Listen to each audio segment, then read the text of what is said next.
He said something along the lines of, quote, "For many people, their job is what they do. For the lucky ones, it's who you are." I think there's a lot of beauty in being able to be so personally invested in a creative art, but there are some unfortunate consequences that come with having your vocation be that tightly woven into your identity. This level of identifying with your craft can lead to depression after injury. This is where identifying with your instrument can be detrimental. Also, when a musician gets injured, they ask, "Who am I if I can't even play my instrument?" If you can't perform, then it feels like there is this gaping hole in yourself that you can't fill. You feel like if you can't play, then you have no purpose. If the only way that you can express yourself is through your instrument, chances are that you have a strong musician identity as well. But that does not mean that there are things that you can do to move away from that sense of totality in your identity as a musician. So, before I sign off, I want to give you 3 things that you can keep in mind to strengthen your own personal identity and with your instrument, regardless if you are going through an injury recovery or not. The point in doing this is to show you that you are so much more than your instrument. That way, if you get injured, you will be able to approach it from a healthier vantage point. You'll be able to take the rest that you need. You'll be able to reach out to the people you need to. You'll be able to see yourself for who you are, not the instrument you play. I just want to lovingly invite you to come to terms with the fact that you are still a musician. The longer I get into my recovery journey, the more I realize that the reason why I'm still trying to come back to the horn is because I love playing. I love the music I make with it. And I realize that there is something there that is still worth fighting for.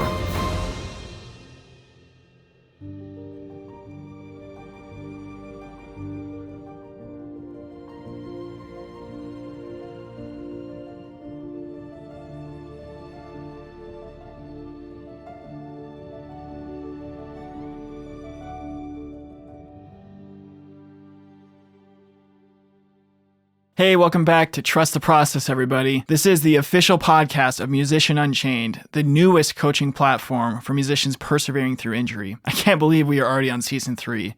This show has been such a healing influence for me, and I really hope it has done the same for you. In between seasons, I try to do as much research and development to try and figure out how to make the show a better, more effective resource to serve all of you.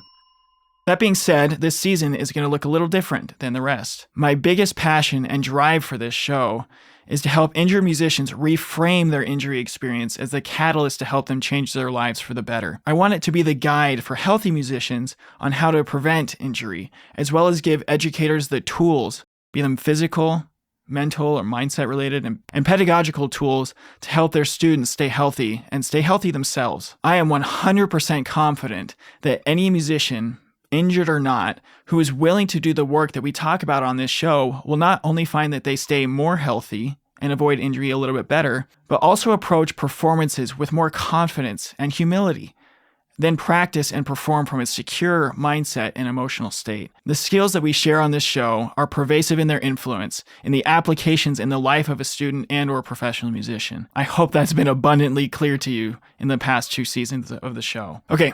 So today, I want to focus on one of the most critical aspects of the musician life that can determine if they stay healthy or not.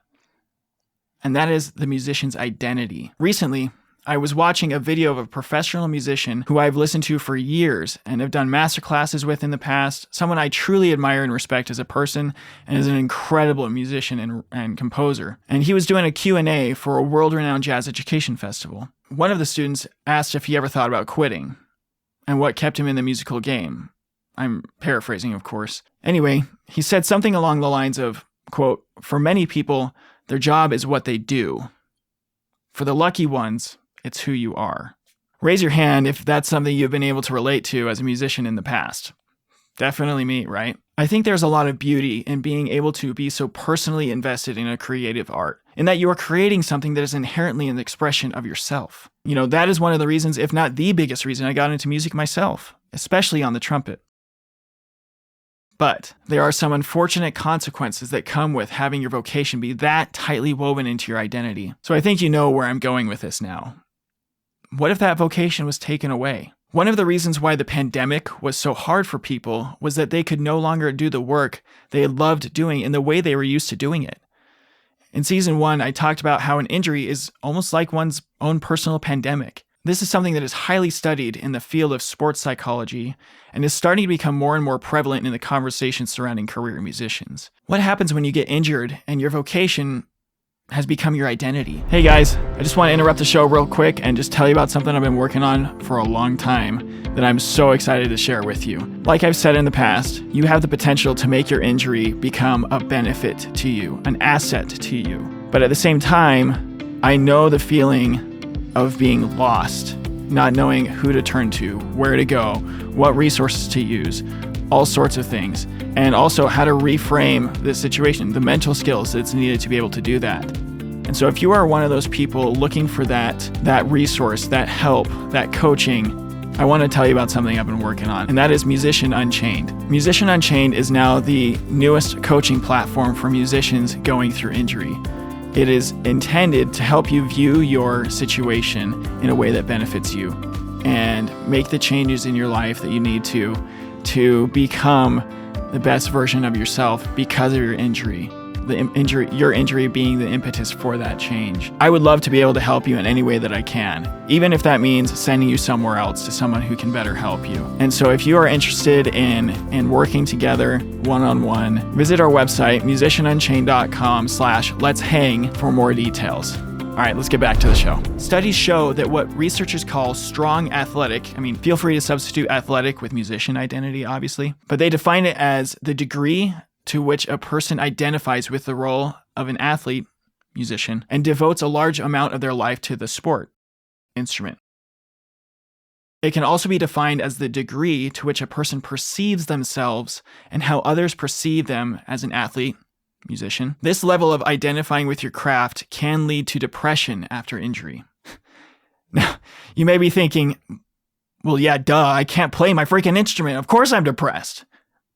That was my first thought when I read it. Now, I don't believe that identifying as a musician is all bad.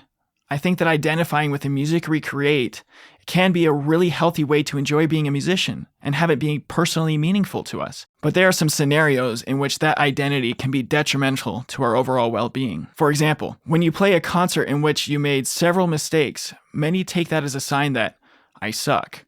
I will never improve. I failed their ensemble, or any other thought pattern that makes them feel less than, or anything that diminishes their own self-worth. This is where identifying with your instrument can be detrimental. Also, when a musician gets injured, they ask, who am I if I can't even play my instrument? If you can't perform, then it feels like there is this gaping hole in yourself that you can't fill. You feel like if you can't play, then you have no purpose. If the only way that you can express yourself is through your instrument, chances are that you have a strong musician identity as well. Now listen to me. Look at me if you're watching the video. If you relate to anything I just said, that is okay.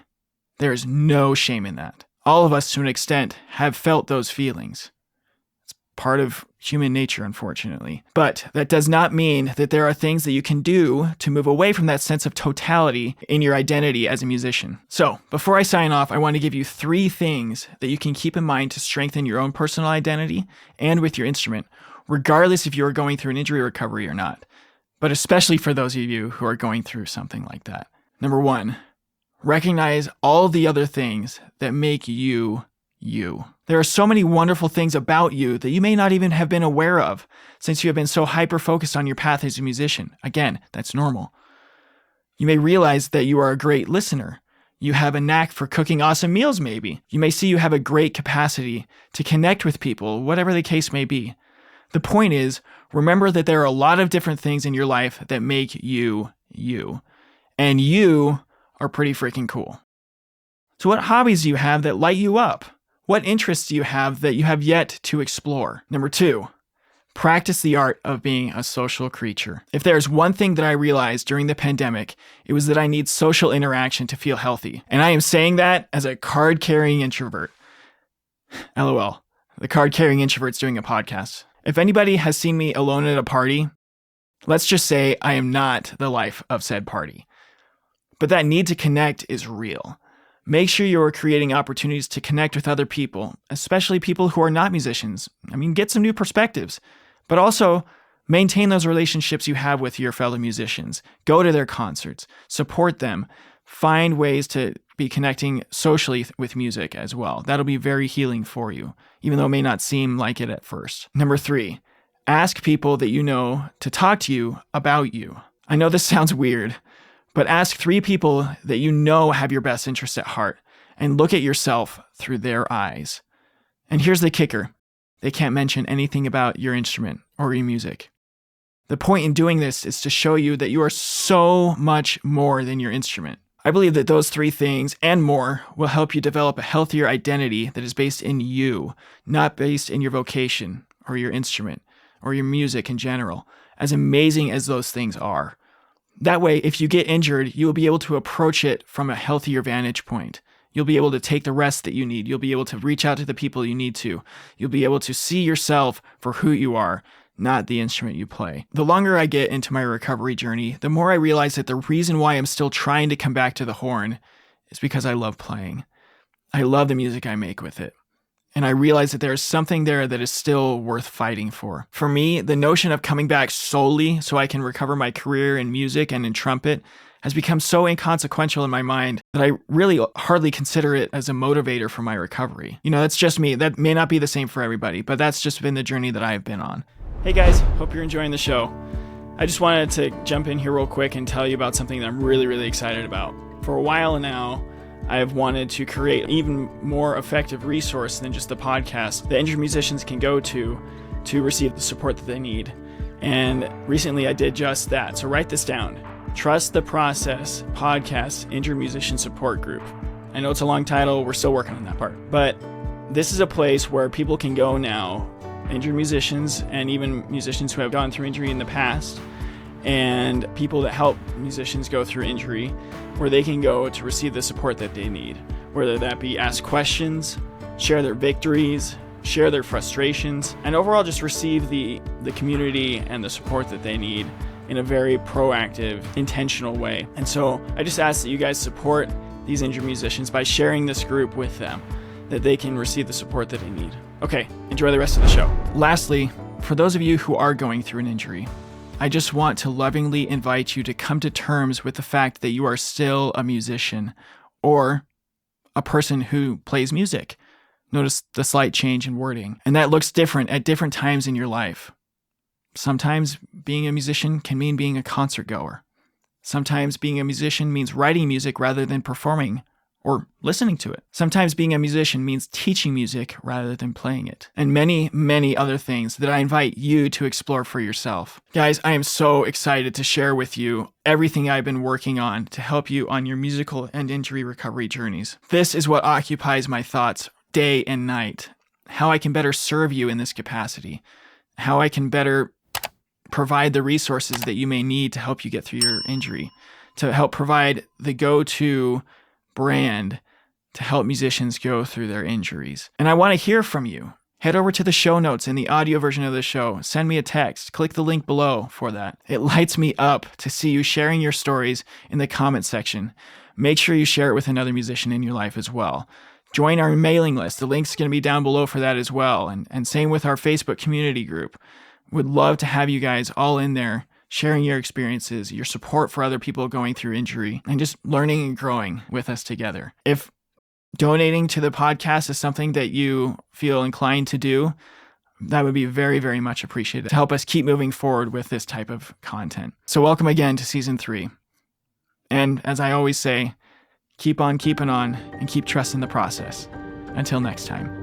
Hey, thanks for tuning into this episode of Trust the Process, the official podcast of Musician Unchained, the newest coaching program dedicated to helping musicians navigate and overcome injury. But before you go, I have a few quick ways you can stay connected and support our growing community. First of all, I'd love to hear from you. Shoot me a text with the link below and share your thoughts, questions, or just say hi. You can also check the show out on Instagram, Facebook, and TikTok. We also would love to see you in our Facebook support group, Trust the Process Podcast Injured Musician Support Group. If you found value in today's episode, consider making a donation to support our mission of empowering musicians worldwide. Every contribution helps us create more content and resources for you, so visit link number 2 below to support the mission.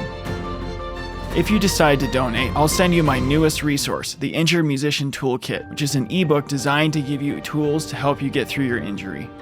Subscribe to our newsletter to get exclusive insights, tips, sneak previews of episodes, and announcements straight to your inbox. Act now and I will send you a free gift. So sign up at www.musicianunchained.com/newsletter. And if you or someone you know would like to go deeper with me in the topics of injury and mindset, head over back to musicianunchained.com and check out the Let's Hang tab. As always, I want to thank Daniel Baldwin, my audio engineer, and my sister Dana Lovell for her help with the promotional materials. There is no podcast without them. But before I go, I want to tell you how much I deeply appreciate your time and support. You are not alone on this journey. There are musicians and educators out there who need this resource, and we need to get it to them. Together, we are breaking the chain of old habits and thought patterns that don't serve us anymore, and unchaining the potential within ourselves to face each challenge with strength and resilience. So, as I always say, keep on keeping on and keep trusting the process. Until next time.